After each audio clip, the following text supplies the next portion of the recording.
ఈరోజు మనం పప్పు చేసింది. పప్పులోకి చికెన్ ఫ్రై లేకపోతే మనకు ముద్ద దిగదు. Easy and tasty chicken fry ఎలా చేసుకోవాలి ఈ వీడియోలో తెలుసుకుందాం రండి. హలో మామ, నమస్తే, వెల్కమ్ టు మన ఛానల్ వీడియోస్. ముందుగా హాఫ్ కేజీ చికెన్ తీసుకొని దాన్ని నీట్గా క్లీన్ చేసి పెట్టుకుందాం. దాంట్లోకి తగినంత పసుపు, కారం, ఉప్పు, అల్లం వెల్లుల్లి పేస్ట్ వేసుకుందాం.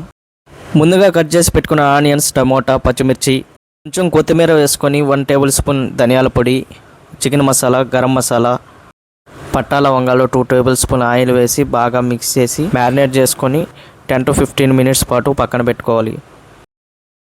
మాకు అంత ఓపిక లేక వెంటనే స్టవ్ ఆన్ చేసి ముందుగా కలిపి పెట్టుకుని చికెన్ని గ్యాస్ మీద పెట్టేసాం. ఇంతవరకు మన వీడియో చూసారంటే మీకు నచ్చిందని అనుకుంటున్నాను. కొంచెం సబ్స్క్రైబ్ చేసి లైక్ కొట్టి సపోర్ట్ చేయండి. చికెన్ రెడీ అయ్యేలోపు మీకు ఒక చిన్న పొడుపు కథ. పచ్చని పెట్టెలో ముత్యాల రాశి. జవాబు తెలిసిన వాళ్ళు కామెంట్ చేయండి. చాలా టేస్టీగా ఉంటుంది. మీరు కూడా ఒకసారి ట్రై చేసి ఎలా ఉందో కామెంట్ చేయండి. ఒక 5 మినిట్స్ బాగా డీప్ ఫ్రై చేసుకొని కరివేపాకు, కొత్తిమీర వేసుకుంటే మన చికెన్ ఫ్రై రెడీ. వేడి వేడి అన్నం వేసుకొని దాంట్లోకి పప్పు, చికెన్ వేసుకొని తింటుంటే మామూలుగా లేదు మావా. అంటే మరిన్ని వీడియోస్ కోసం మన ఛానల్ వీడియోస్ని సబ్స్క్రైబ్ చేయడం మర్చిపోవద్దు.